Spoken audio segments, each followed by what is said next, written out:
Nice. Hello, everyone. Welcome to another Penguin Academy game analysis. Looks like this one might finally be interesting. We are in the Winter 2026 Super League, and we have Nightwatch and his Amazons versus Diomed and his Necro.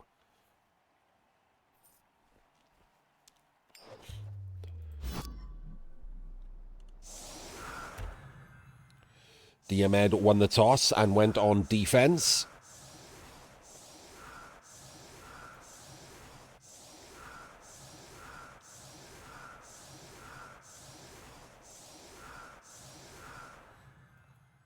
Wait, what? No, he didn't. He went on offense, except Nightwatch instantly set up, so I didn't get to see it. He just pressed end turn, I guess. My bad. Right. The first person I saw moving players was Diomed, so I assumed he went on defense. Okay, so the Amazons have set up in corners, which is fine.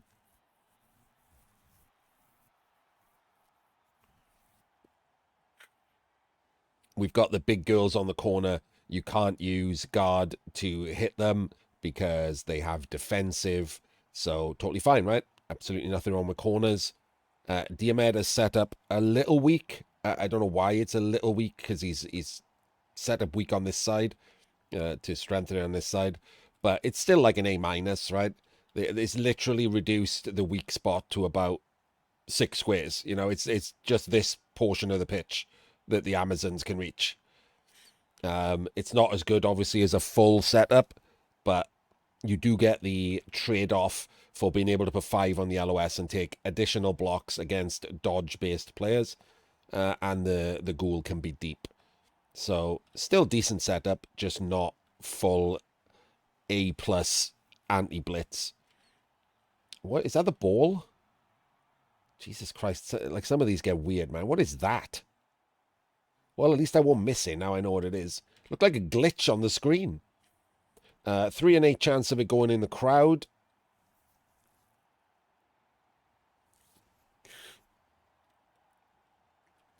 Which will save Diomed a roll. Oh, and there was a high kick, and he caught it. So that also saves him a roll.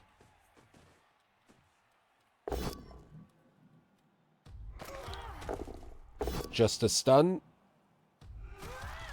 Block is a good skill. Pretty fun.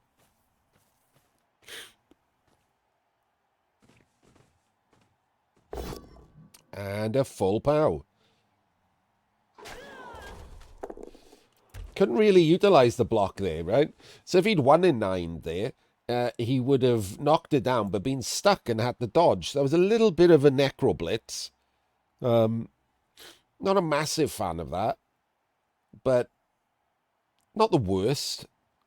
Like, it is literally just a 1 in 9 that fucks him, because any other result and he's not based. The only issue is that, obviously, if he rolls a push and a double down, he would take the push, right? He would just take the push. There's no way he would take the double down and have to dodge his wolf.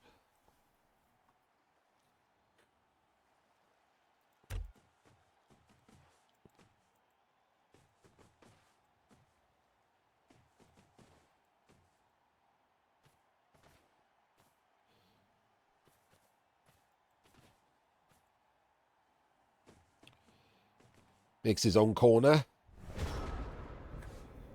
Not the greatest of defenses. It's very narrow.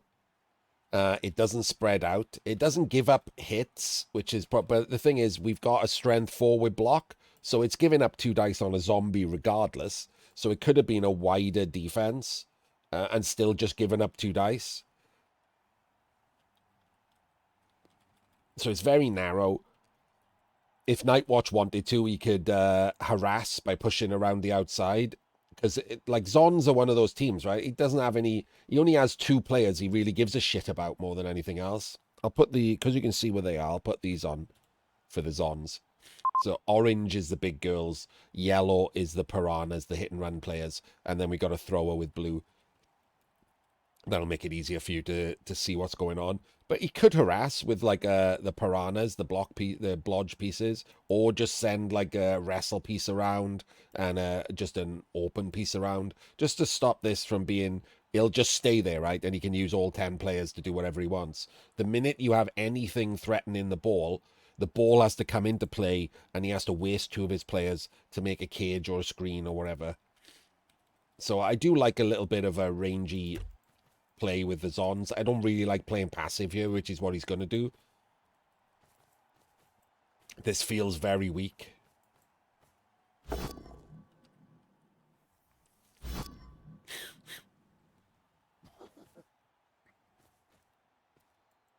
Oh, and it is very weak. I mean, if he wanted to claim space here, look at that. He just left himself with a bad positional choice.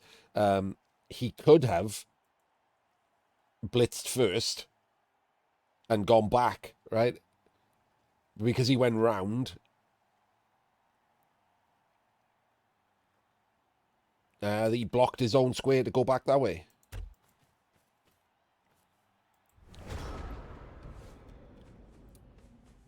But I don't think that Diomed will care. He's not gonna try and like claim space with some zombies. Ball goes backwards, in fact. Just gonna blitz him with a wraith.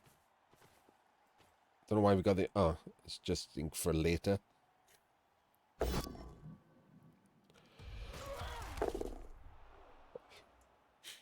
No armor break.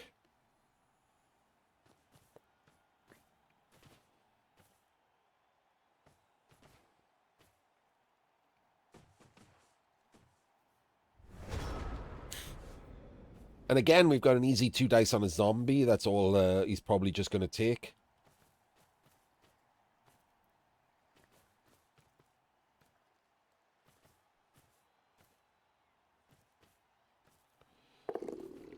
Oh. Oh, I don't agree with that. So I mean, it's a bit high rolly is the problem, and you haven't got a necessity to high roll right now. Like if that's a push, you're giving up a block on him, or even on this big girl. You could probably engineer that. I'm not a fan. And obviously on a 1, you just waste your blitz. Could have just blitzed the zombie.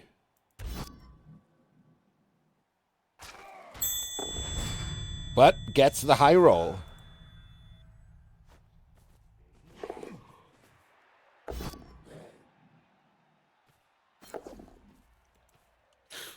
Sorry about that noise. For those of you who checked your phone or your computer or whatever, I left the Fumble Game Finder open and someone just tried to challenge me to a game.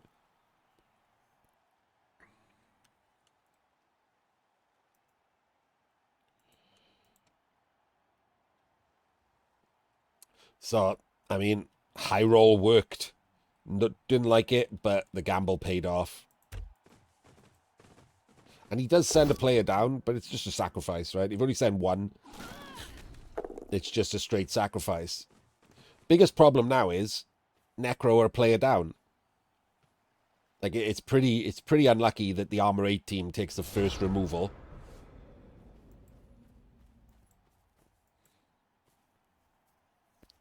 Don't know why he's walked the fleshy up here. Standing up now. Now he's a player up. And look, there we go. I tried to do it again. Tried to high roll a second time, and this time rolled the 1. Wasted his blitz. Doesn't have a blitz now.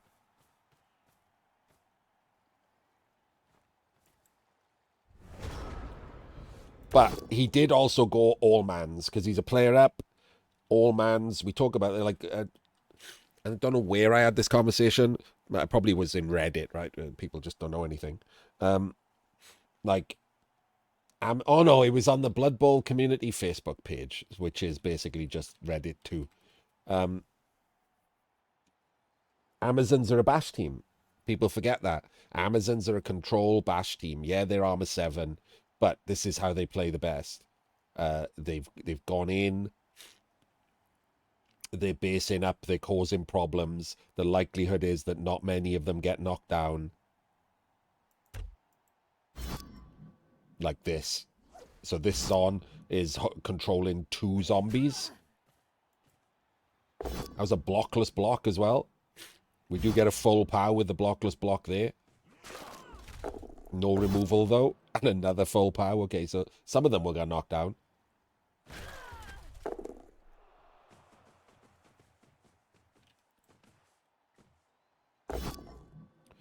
But that's a 1 in 9. Burns a reroll and doesn't get knocked down.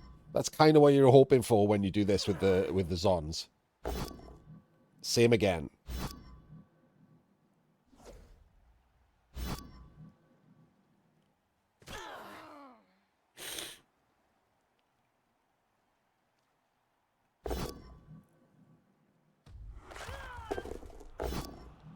And there we go. Did get more than you would expect knockdown-wise. And that is a removal too. Oh, man. That was a lot of powers. That does happen. It's the risk you take. That was a lot of powers, though. For blockless blocks, that was... it's 30% to roll a full power, and I think he got 4 out of 8.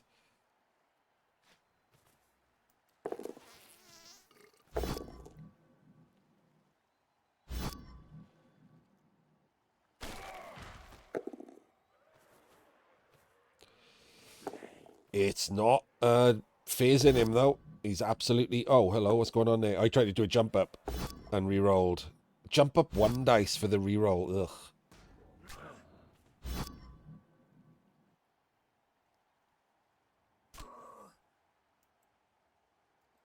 Didn't move this player.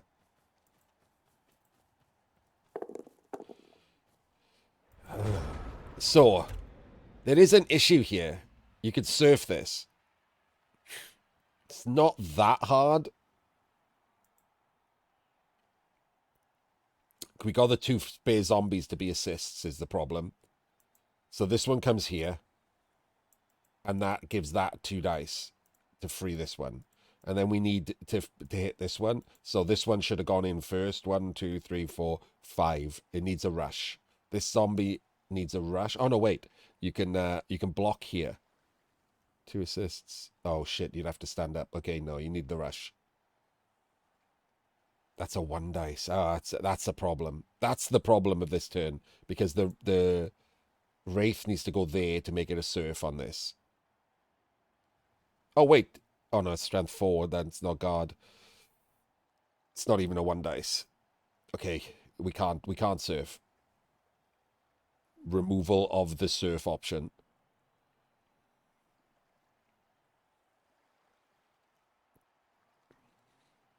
Or can we?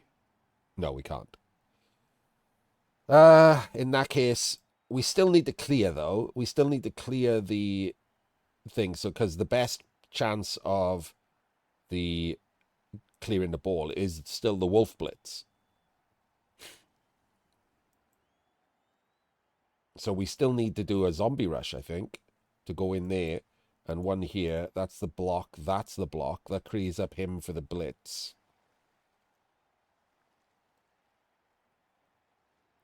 And then the ball comes back to the middle.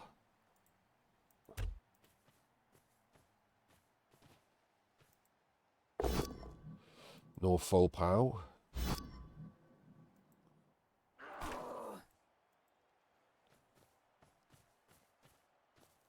So far, so me.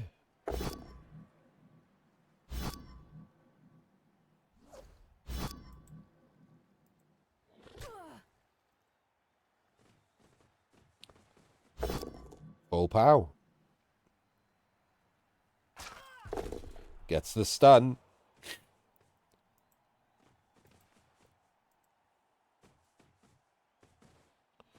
Oh, okay. Oh, should have stood him. I mean, if that was the rest of the turn, obviously you stand him up first. There was a rush. There was a blockless block. That is super lazy. I thought he was going to do something over here, and then he didn't, and just stood up. Like, I thought he was going to maybe try the dodge. Yeah, that was bad. If you're going to do that, that was bad.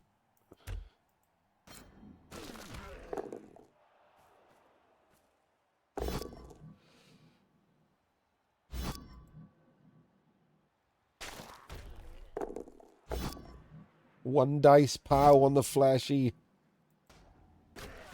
Uh-oh. I'm sorry. Sorry if you could hear me sniveling. Got a hell of a cold.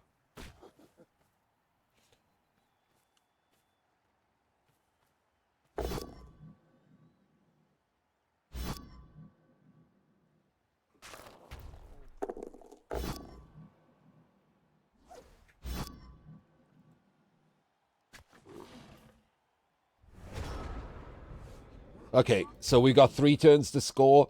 Obviously, the right is the way to go. The wolf is free. We got a zombie free. 1, 2, 3, 4, 5, 6, 7. Oh, a rush. A rush is probably needed. So this goes up here. Oh no, the problem is, like, you just free that and it comes around the top. I don't even know how you get out of this. That is a bit of an issue, I'll be honest.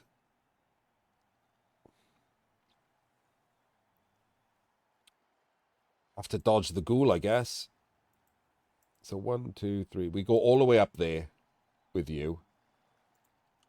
1, 2, 3, 4, 5, 6, 7. We only get to there with you. And then the wolf goes there. So that's the screen and the ball. Have to dodge this. 1, 2, 3, 4, 5, 6, 7. No. 1, 2, 3, 4, 5, 6, 7, 8 to go around the other side of the ghoul. You have to do a dodge and a rush with this to protect the ball from the wrestler. And then anything you do after that. This is a bad position that he's ended up in. Good harassment play from Nightwatch, by the way. This is not like, I mean, he got lucky with the gamble, the high roll, but it has actually worked for him, hasn't it? It's not something I think you should recommend. Maybe Nightwatch thought he was the dog. Whenever you're the dog, you try to do the odd high roll. The more of a dog you are, the more high rolls you need to try.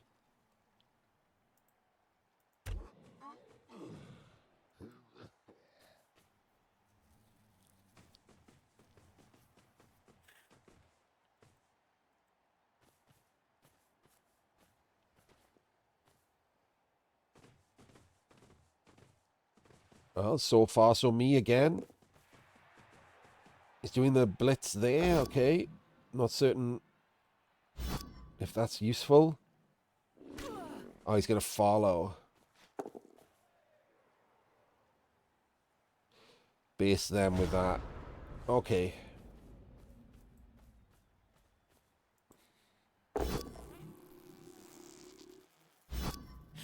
Keeps that stuck. Gives him another go. He probably should have gone there, right? Rather than there. That's the problem with that. If he powers him, it still frees up this one. Oh, hello. I mean, that was a 1 in 9 into just giving up the drive. And so is that. Ross, why do you do this one if you're going to do that one? Like, if you're going to go for the ball, this one is irrelevant. Gets the blockless pow. Another 1 in 9. Fails a rush. But full pows the ghoul. Horrendous for Diomed. And removed. Okay. I mean, this is a result of Nightwatch's good play. That dodge accepted. But he is also getting much luckier on the dice than Diomed is. Yeah, this is... There's a lot of 1 in 9s. Didn't even pop dodge. Great scatter. Full pow into removal instead of even the wrestle. 30% into... I don't know what the removal on a ghoul is. Less than 30%. So single-digit play there.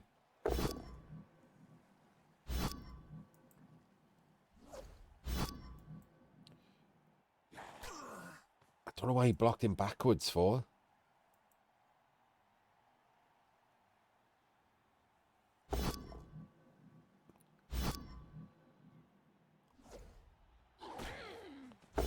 And see, he doesn't get the full power, even with 3 dice. Does get the dodge. But that could just be a surfed. Okay, maybe not a surfed wolf. Right, what do you do for the Zons here, other than immediately roll a 1 in 9? But luckily you've got block. So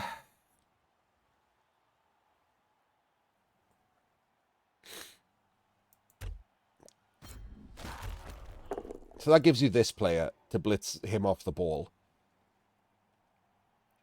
So 1, 2, 3, 4 for the blitz, 5, 6, 7 to be the assist. Oh, wait. No, because you can only push straight down. It's not going to be a full power, is it? Okay, slight problem there then. Oh, we do have both of these, though. A 1 in 9 is probably going to be necessary for that. And we pick up on the wrestler. But this will be in the way. This has to be a pow if we're going to do that. So we can pick up on the wrestler and go round the outside. Round the outside, round the outside. That's probably the best play, though. So this is the blitz. Pushes the wrestle down, and then we do a rush over there. This is a dodge to put underneath the wrestler. Also covers it as an assist, making that a 2 dice block. The assist is there, so even on a push, it's fine. Obviously, you want the pow, but on the push, at least he's jammed in. And then you got a naked pick, you got a completely fine pickup, like no assist, no tackle zones on it. And then if you haven't powered there, you got to do a 1 in 9 dodge through to come down. Remember that your thrower is there, so you come down behind this, and then this comes to be the screen. One, two, three, 4, 5, 6, 7, 8. So you got to get to there to be a scoring threat. And then the screen is there and there. So it works out perfectly. No re-rolls is the big problem for all of that. But at least it's free rolling, right? Because there's no scoring threats for Diomed, so it's all just completely free rolling.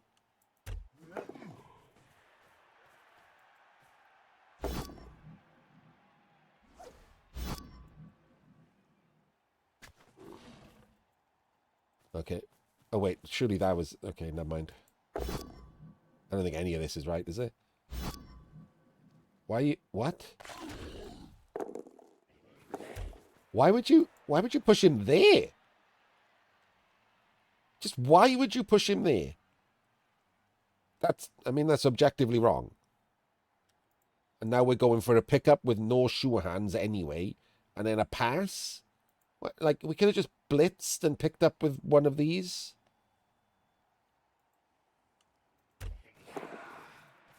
Oh, I don't know what we're doing. We're just leaving the ball on the ground and banging scoring threats in. Well, that was all kinds of weird. Yeah, I don't agree with that play. Again, it's worked out for him, similar to the high roll, but I don't agree with it. That was a lot of 1 in 9s, and the ball was still on the ground. The wolf is in the wrong square.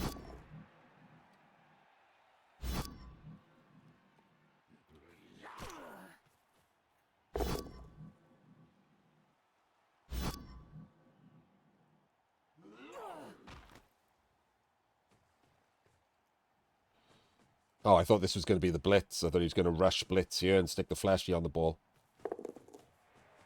Oh, he's decided to try and take down a scoring threat and failed.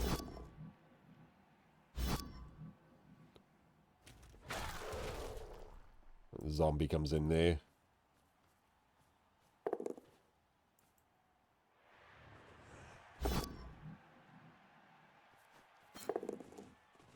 Oh, no, no. Why would...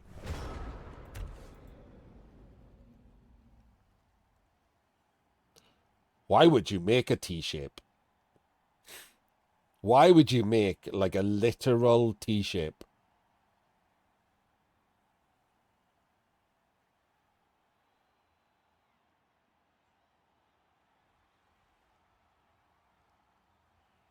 That was silly. Real silly. So these two are completely free. They blitz him. On a pow, he pushes out to there. and then you just come down and do a rush 4+ handoff and see if you get it, and then you just dodge to score.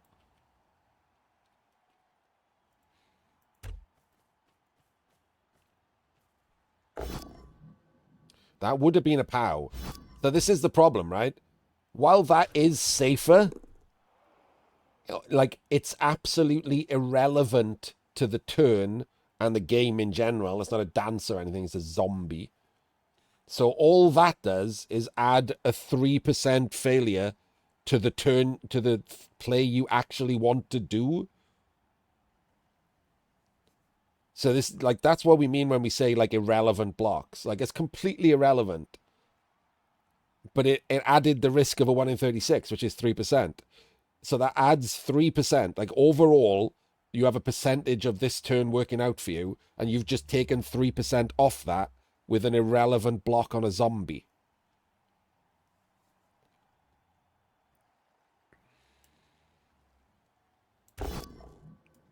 And a blockless block on a fleshy. Like, objectively incorrect. But it doesn't matter, because it's all POWs. Oh, okay. Yeah, that's fair enough. I don't know if it's better or not. I have to look it up, but I understand the reasoning, right? Because you've got dodge here. So it's still a 4+ anyway, and he doesn't have to do a naked rush. But this is a 4-3 with dodge, and so I don't know which one works out better, frankly.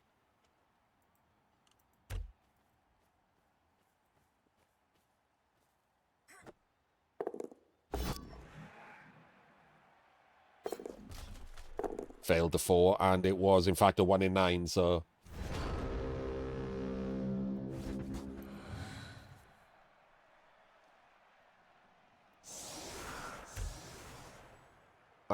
How is it the same? It's the same handoff. The thing he's swapping is a rush for a turning a 3+ dodge into a 4-3 dodge.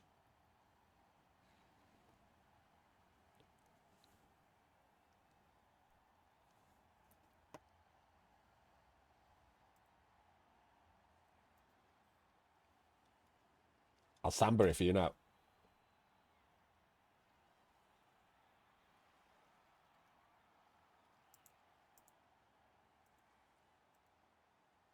So a 4-3 dodge is 33.3%.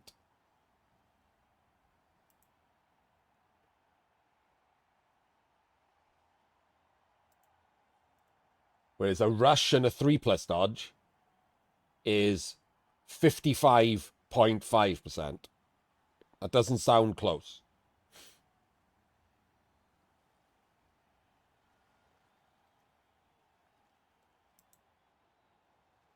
Oh, wait. No, hang on. That's 33.3 sounded too low. No, it's bollocks. Ignore me. I'm like, there's no way that a 4-3 dodge is 33%, right? It's 66% of 75%. That's just absolute nonsense. I'm talking absolute nonsense. A 4-3 dodge is 61%. That's higher than I would have thought, too.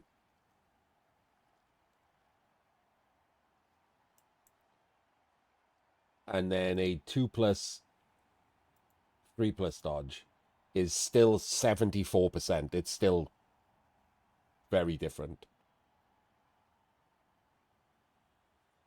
So yeah, it was wrong. The pushing yourself forward was the better play.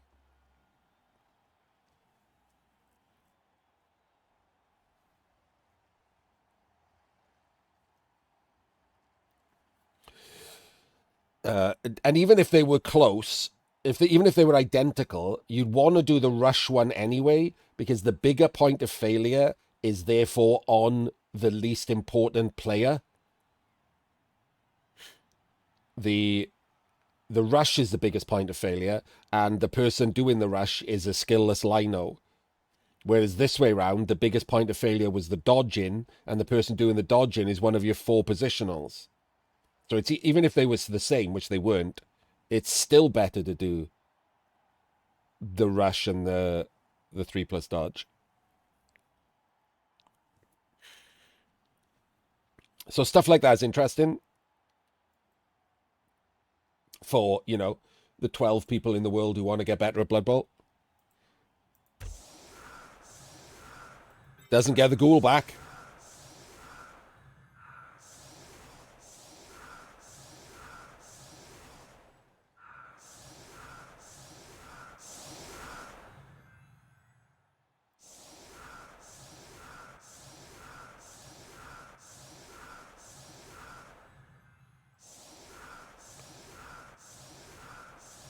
So no ghoul gives a slight edge to Night Watch here for the drive. It is hard to score on Necro, so and the ball went out, which is pretty bad. There's still the biggest. So when you look at like whether this is going to be a Diomed win, a Night Watch win, or a draw, in my opinion, even though Night Watch stopped the score, this still the biggest chunk of those three things is a draw. Like this is, if I had to bet money on a result, I would bet money on a 0-0 draw before I bet money on a Night Watch win. But I would bet money on a Night Watch win before I bet money on a Diomed win. We do have a distinct problem in that somehow the wolf has gained Mighty Blow, which ups Diomed's chances in both a draw and a win significantly. I would add a few percent to both of those based on having Mighty Blow when you didn't before.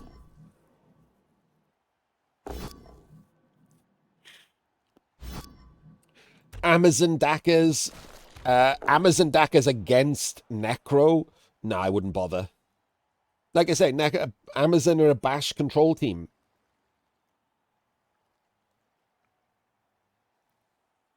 Like, they don't need to run away or anything.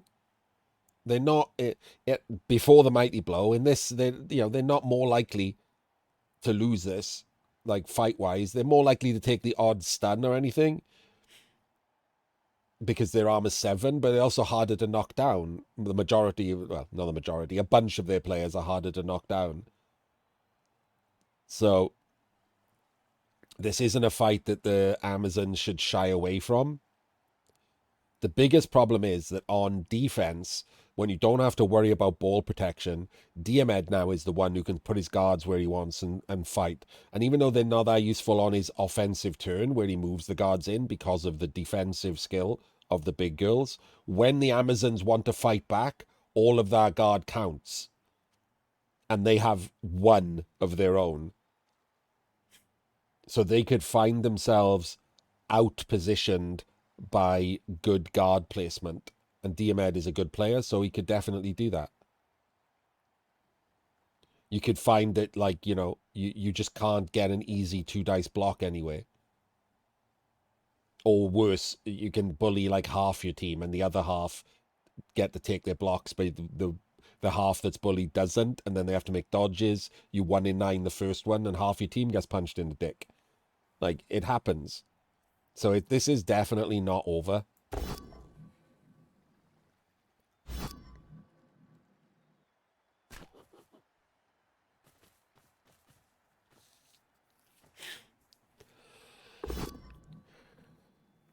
Don't really like bringing the ball up. I mean, bringing the ball up to a pretty weak spot if that was a 1 in 9, right? That's a pretty weak spot there. It's probably not going to happen, right? He's not going to 4-3 through to hit the ball, but brings the ball up and then takes the 1 in 9. Doesn't move this player. Don't know what's going on over here. Little sloppy. I would have brought the ball to the right, where it's stronger. And then moved this player over here and this player over here. See, and we're moving players after. That's the problem, right? We're moving players after we've taken a 1 in 9 block. And worse, we're moving them to take a blitz with block.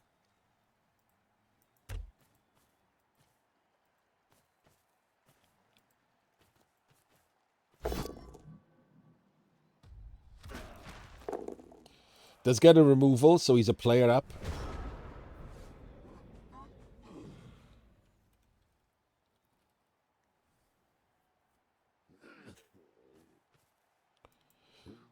And that's the problem with making this kind of shape. The sidestep doesn't fear being surfed or anything.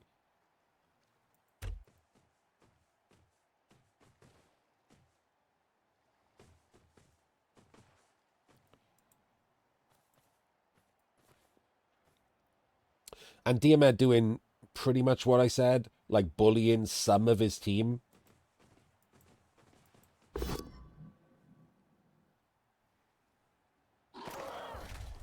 Oh, that's weird.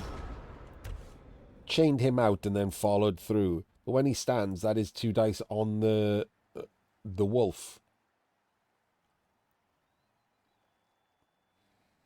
Which I don't really like.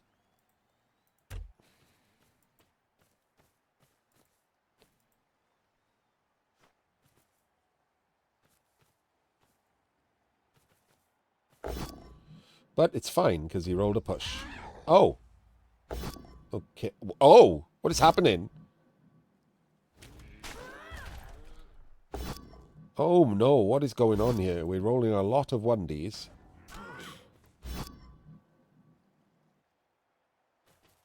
And then moving the ball closer to this mess.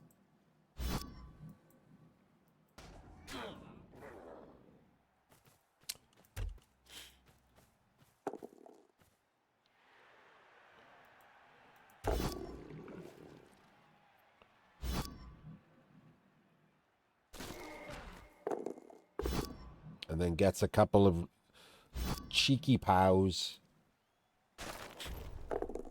Doesn't follow. Doesn't follow there.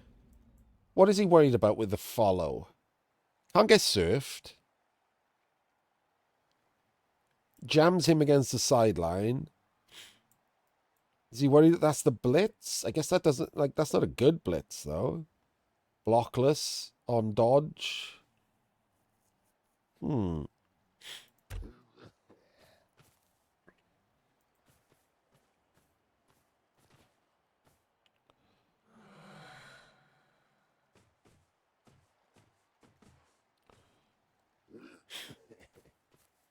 And now we have the strength of Necro, the combined stand firm, sidestep, guard. Like, that is the strength of Necro, isn't it? You can't push a sideline on him. It's brutal.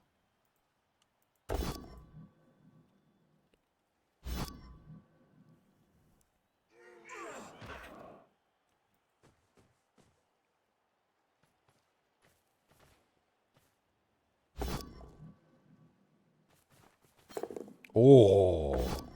And he is going for the surf on this one, which would have been protected had he followed. Gets the dodge, gets the surf, evens his play back up. And now we have a wolf in the backfield. And now we basically have to go through him and claim space up here and hope we make the other dodges.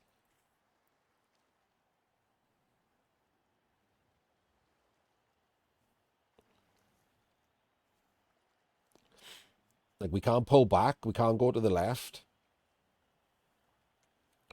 I mean, I don't mind those things. I don't fear that. What I fear is that regular agility play is toast. And in fact, you probably won't see a lot of Dackers because good players will avoid the agility teams. So bad players can't Dacker. So I suspect you won't see the withdrawn offense as often as you fear, simply because people won't play the agility teams. I won't. I'll play the high elves when they come out because they're new and they look interesting, but they're not really agility. With my ball, they're not agility play team. They're just a fun team. And the team that got least nerfed for agility play is Wood Elves, and I don't like playing Wood Elves. I don't like a team that, same with the old rats, right? New rats don't have this because they're shit. But old rats and old woodies, my major issue with them was easy to win and easy to die. Those are two things that don't interest me. I find that Dark Elves require more skill to win a game than Wood Elves, and they're less likely to die than Wood Elves, so they're far more interesting as a team. Wood Elves and Rats were always just the noob stomping teams. Like the worse your opponent was, the easier it was to win, unless your armor 7 exploded, which is not under your control. So I hated them. I don't like playing Rats, don't like playing Woodies. So as High Elves are armor 8, I'm all in. All in on High Elves once they come out. 4 years of High Elves.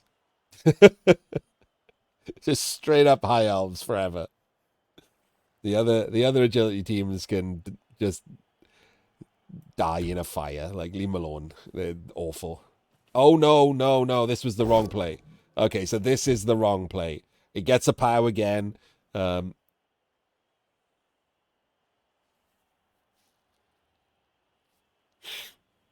But he needed to go forward there. He just absolutely needed to go forward. Even if it ends up scoring early. He hasn't realized that this like whole game right now is really badly balanced for him. He's only got 3 untouched players. Everyone else is rolling 1 in 9s. So the ball needed to be up there. Like, and I know you can't see me, but I'm pointing up here. And then you roll the 1 in 9s, and if they go wrong, the ball is up here. The problem is if you take this blitz, you make the thing, and then you roll a 1 in 9, your ball is still in your half of the field, and you are in trouble. And especially if this blitz was not a POW. Like, it's only 55%, right?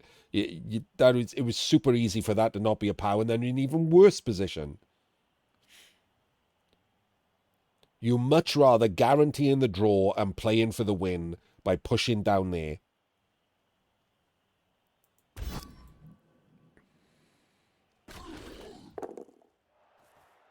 There's no way this is going to be a solid state position for you. None. Oh, and it's getting worse. You've basically and oh look, a 1 in 9.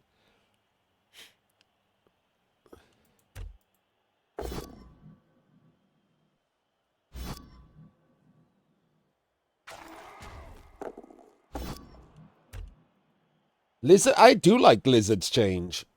I don't like the Lizard's start is still bad, but I very much like the fact that Lizards now will bring Frenzy. Anyone who brings Frenzy is more interesting. Come on. Anyone who liked Dwarves will now play Chorfs again. Chorfs are now decent again with the break tackle going back to what it was. Lizards are slightly more interesting because they bring Frenzy. I find Lizards boring in general. So them bringing the Frenzy now, interesting to me. Nurgle more interesting, yeah.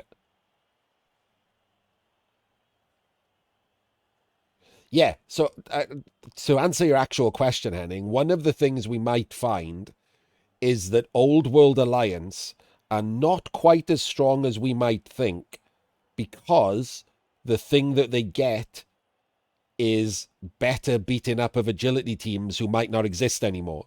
That's an interesting thing to find out. The teams that get tackle to start with, that bonus is reduced if there's less dodge teams.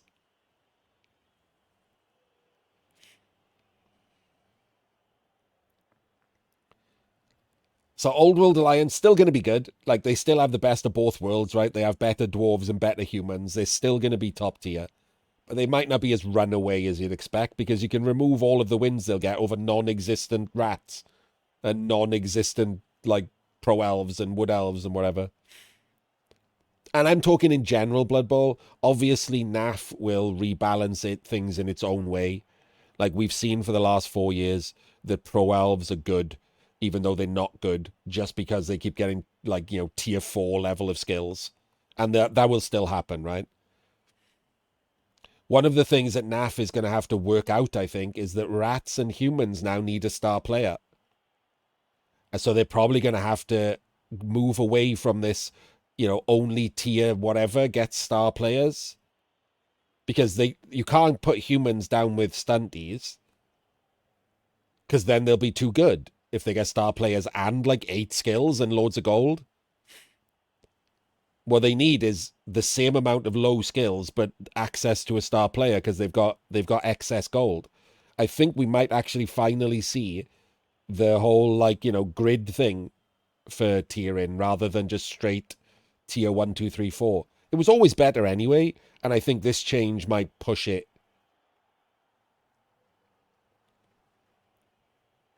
to be the change, because I think it's needed.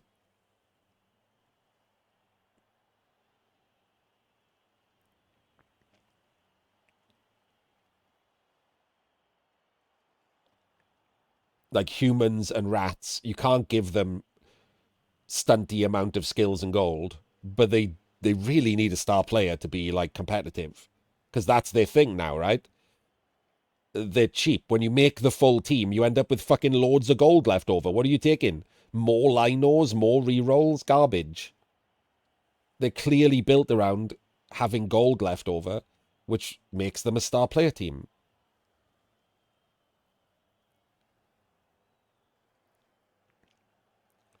So it's it'll take a while for everyone to like work this shit out, or they just won't work it out, seeing as they haven't worked out that Poverty Bowl is dog shit. Hey, talking to Poverty Bowl.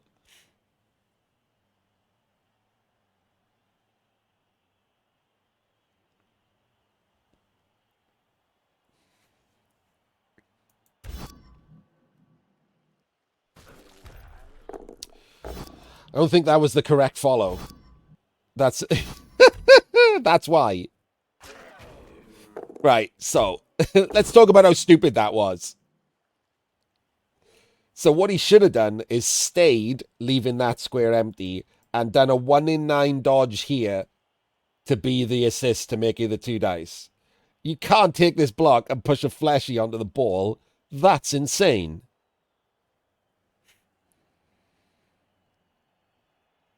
That is a huge mistake. Wait, why didn't he block with this one?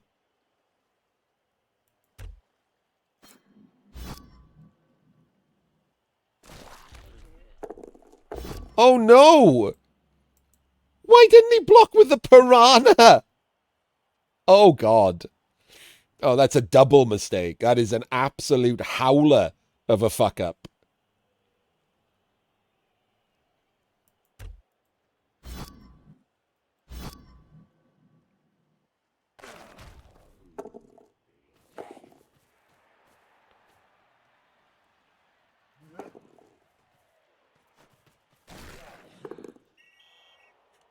He is fouling, but I don't think that was the original plan, Harley. I think he just realized he fucked up and then desperately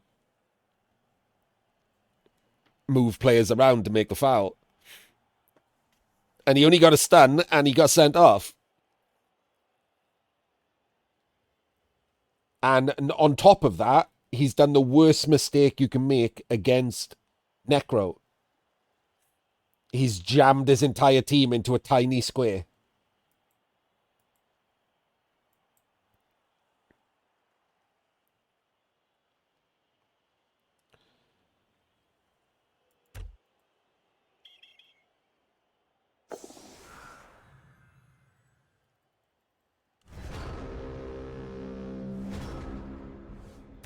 So, we get 2 dice on the ball for a 2+. Can't put a guard in because of defensive, but the fleshy can rush and do 2 dice. Before we do that, we can stick the Wraith in there to cancel this assist. Or we could put a zombie in the top, but I think the zombie is better off coming down here. So the Wraith goes in there. Do we rush the zombie to base here? Nah, we do that later.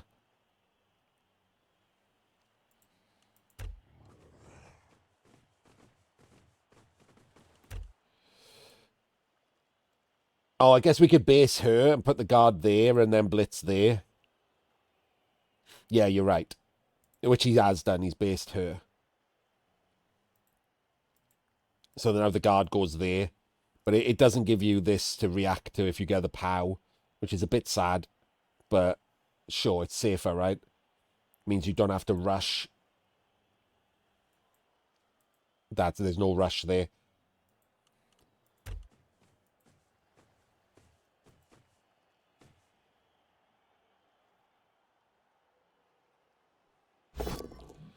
No POW. Doesn't re-roll. Doesn't go POW fishing. Because, like I said, he's now sort of semi in control, right? They've done exactly what you don't do against Necro, which is jam yourself into a small circle or small space, because they'll just surround you with stand firm and guard and sidestep.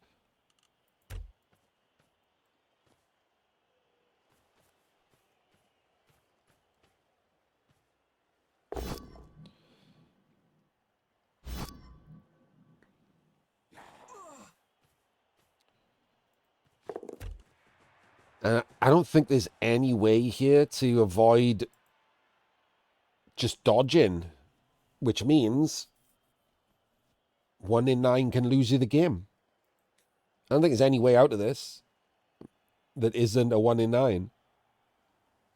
Like, I mean, if you make the 3 1 in 9s, you've probably won the game. If you don't, you're fucked.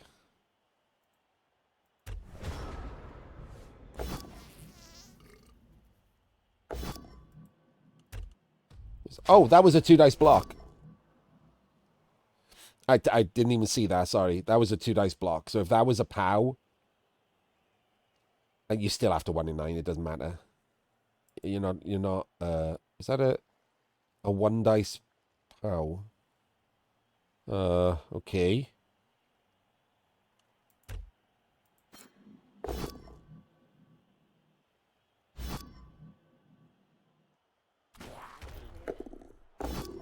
Okay, we've avoided the 1 in 9 dodge, but we haven't got any players to do anything now.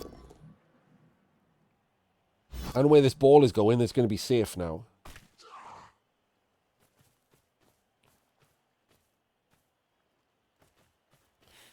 Just out in the open.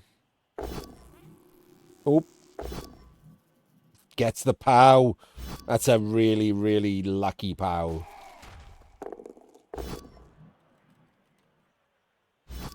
So for Diomed, what is this? 2 3s? Guard. And then 4 dice on the ball. 2 3s to get 4 dice on the ball.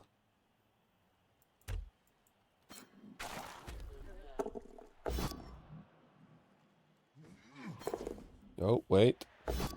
Wait. Yeah, okay.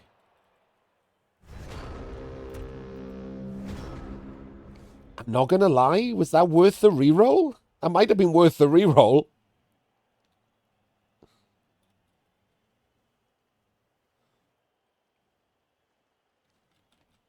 It's his last, because I don't think he can make it, can he? 1, 2, 3, 4, 5, 6. Oh my god, he could just gone to there. There's good enough, isn't it?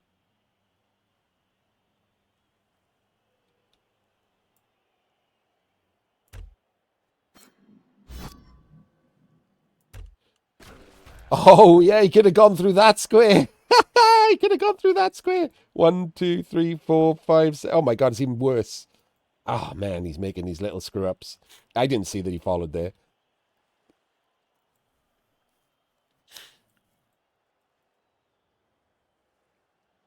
Wait, he can just. Where's he going? He's not going there. I think he's going to go. I think he's trying to go there, which doesn't help.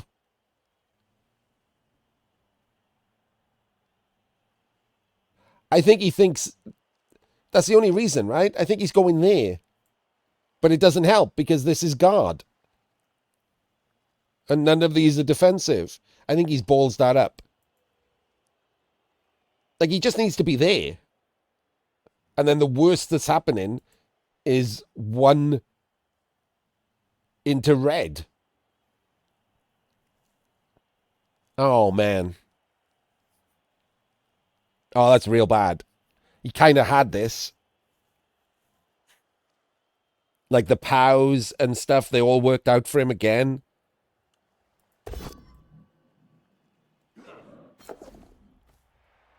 Oh, I mean, I think you've got to realize, haven't you?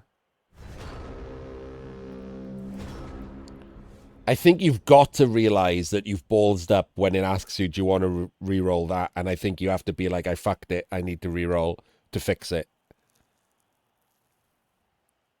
Like, mistakes happen, right? You don't see something.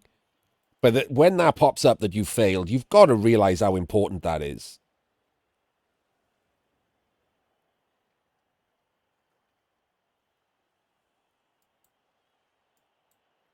Like, because like that's normally what happens, right?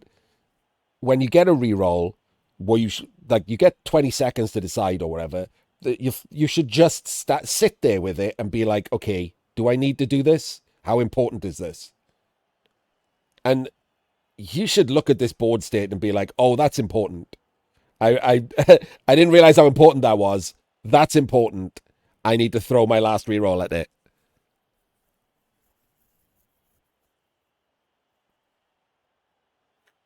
Yeah, but like that's a mistake, isn't it, Harley? You're absolutely correct. But when mistakes happen, the fact that you get a timer for the re-roll, that's when you should reflect on whether you fucked up and whether you need to re-roll to fix your own fuck up.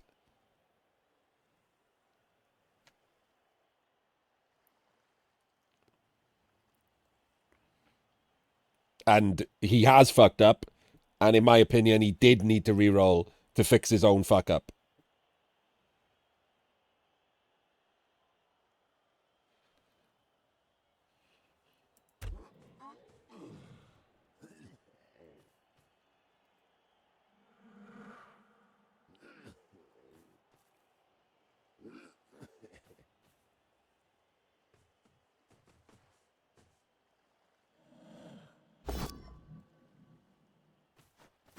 Makes the three.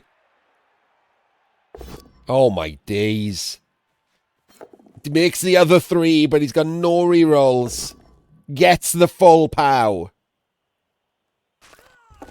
Mighty Blow does nothing.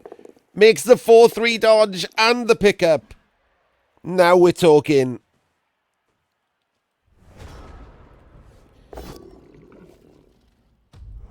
And now the shoe is on the other foot.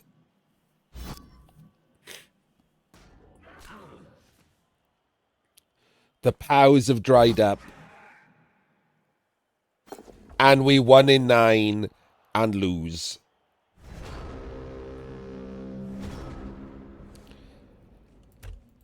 And this is one of the. Oh, come on, Diomed. Unless like I'm stupid or something. Like, why are you standing in Chunt's column? Um,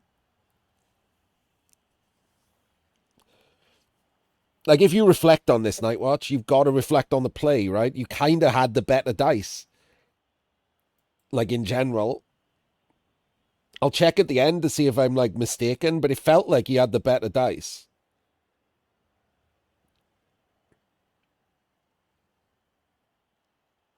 The biggest mistake for me, Wilking, is drive strategy. Like he should have pushed forward on the turn there was a hole.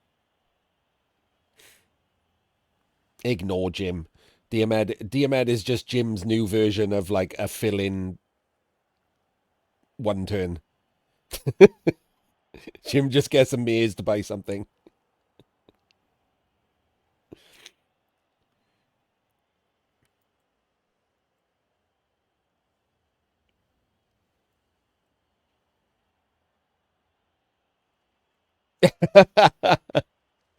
Yeah, maybe not.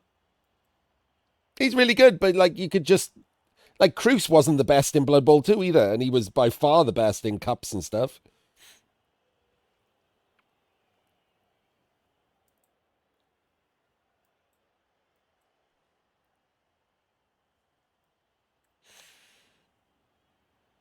Not always.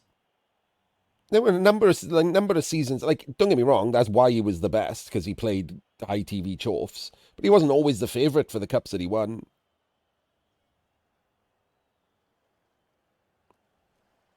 There's no best. He's currently the most successful. Currently doing a lot of work.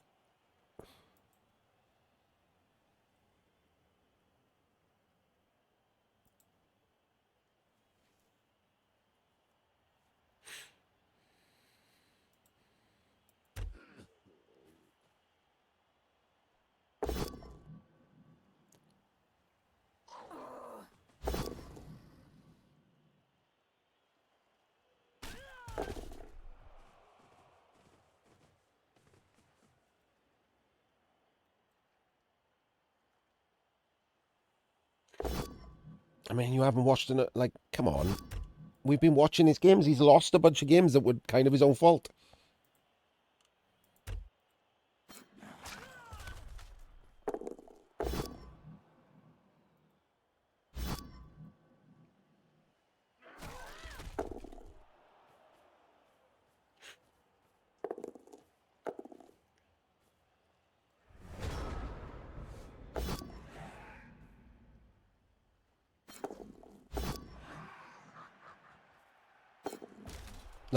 Like for example, where that ghoul is stood.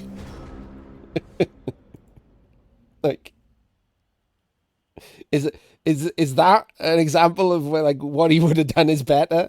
Like, the ghoul is stood in Chunt's column for zero reason.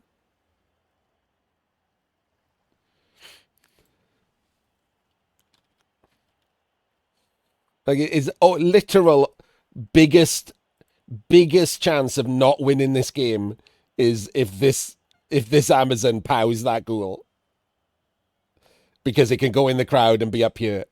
You can even lose.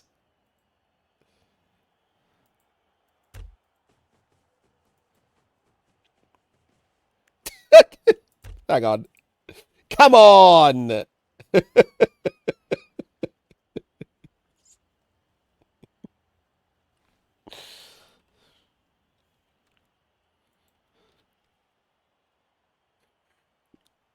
How, how many assists has he got for this foul at least? Can he make it a guaranteed armor break? He's not even. Ah!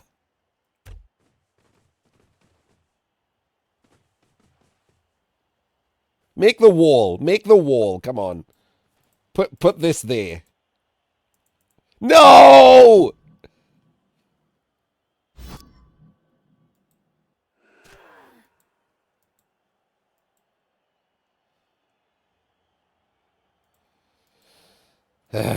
Snake this and then have him roll a 6. Or just Kaz him.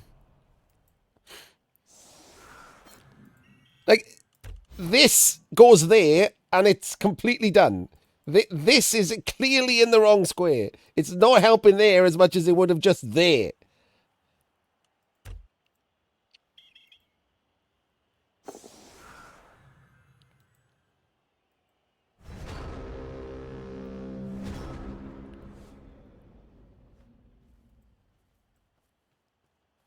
He should have snaked. That's like, it's a terrible fucking play. He should have snaked.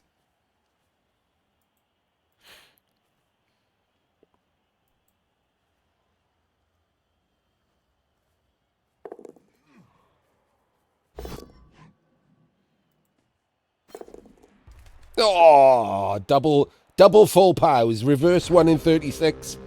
In the crowd, doesn't win. Didn't even realize the jump up could reach, to be honest.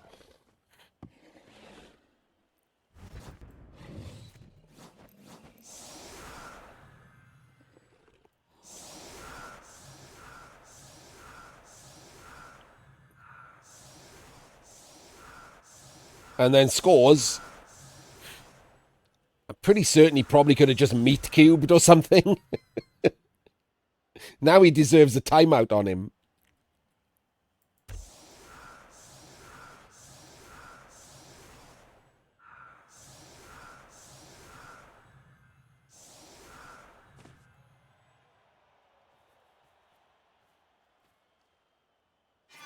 No timeout. Boo.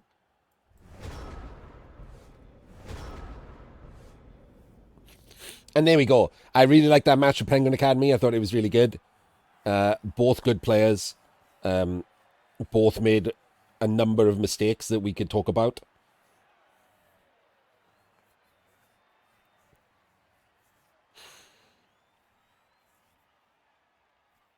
Yeah, I mean, it backs up. Well, like I've talked about it a couple of times recently. Like I said, the best of us, the group, the to me, just dozens of players who are the best in the world aren't the best they can be. Simple as that. There's no reason, even for me, to like play like 40 hours a week and practice everything.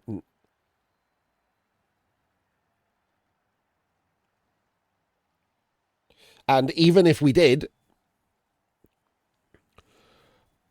I mean, if we did, the percentage difference between us would be minute. There would be people who would be better because some of the problems that like some of us have, uh, I'm going to drag Jim into this, are real world problems, not Blood Bowl problems. Like I play worse when I'm like down in real life, like anyone would, and some of us have problems that make that more often. And if you are, if a world existed where there was just top level Blood Bowl every week because there was money in it and prestige in it, and like you would you would have to play every week, and some of us would therefore have a problem. Some of those weeks we would not be at our best. Whereas a number of the other dozens of top tier players are more mentally healthy. I mean, you could argue that then none of them are fully mentally healthy because they're playing Blood Bowl.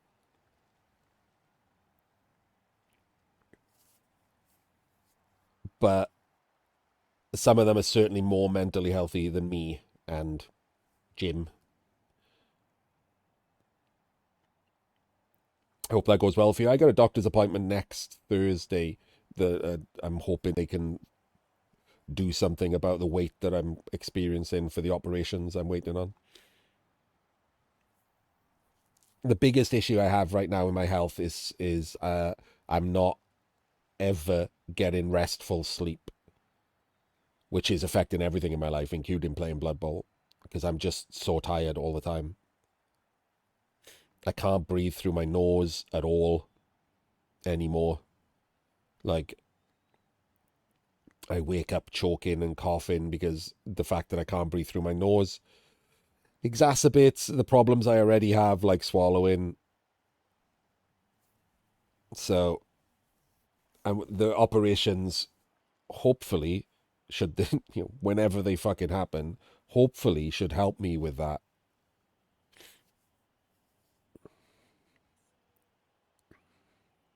We'll see. I've got my good doctor next Thursday. I wouldn't even mention it if it was just a random GP, but I've got my best doctor next Thursday. So we'll see how that goes. That's currently me pinning my hopes on something. Um, yeah, all this is in the VOD, by the way, because I thought the talk about top tier players was kind of interesting. But yeah, I mean, even now, that's the argument I have with Jim. I don't think there is a best player. I just think like we all have different issues. Like me and Jim would never leave a player in Chunt's column for no reason, right? Because it's drilled into us.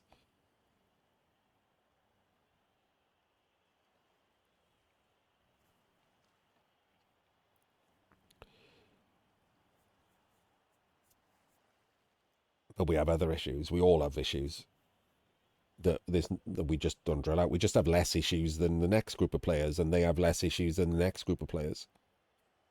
One of the biggest things, like me and Bucky had slight words recently, just because like he said like Rick is a good player, and I said he's not, and his response was, compared to most players. I'm like, that's not like why do we do that in Blood Bowl? Like I don't see that in other things that I've followed over the years. Why did Blood Bowl do that? Why are we using comparative skill? That's not a thing in real life. It's so strange, right?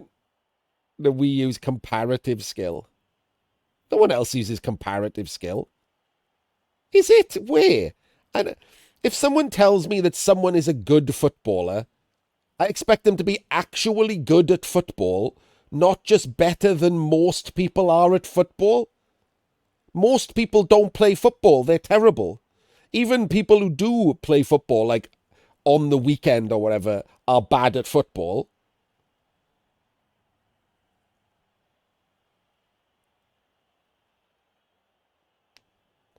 But that second sentence is necessary. If you just said the first sentence, my son is a good tennis player, I would have expectations of your son's skill level that might not be real because you've left out the important part.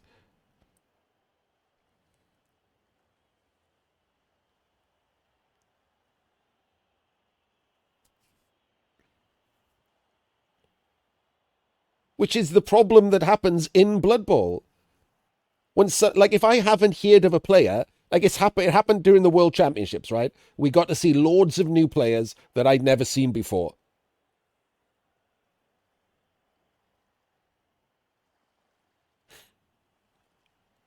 And a bunch of those players had people in chat saying, "Oh yeah, he's a good Swedish player. Like I know him. He's in my local league or whatever." And then he was bad. Like he was like a 50% coach or something. And he's good compared to the people in that guy's league.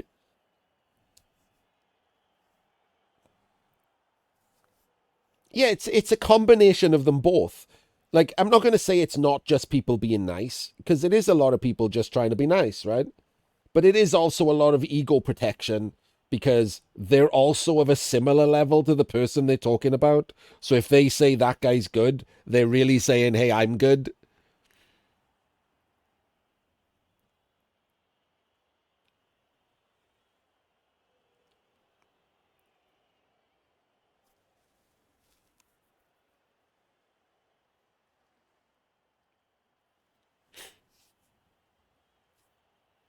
And the tabletop thing, I think, is probably just more cliquish, right? It's mean girlish.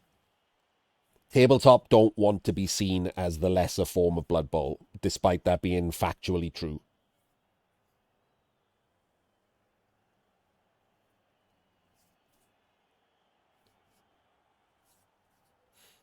Competitively wise. Socially wise, they're the superior form of Blood Bowl.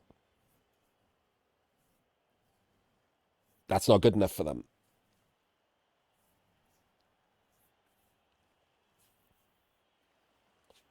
Anyway, that's a good place to end that. People can probably reply in the comments. And we will see you in the next game. Hopefully, it's as interesting as that one.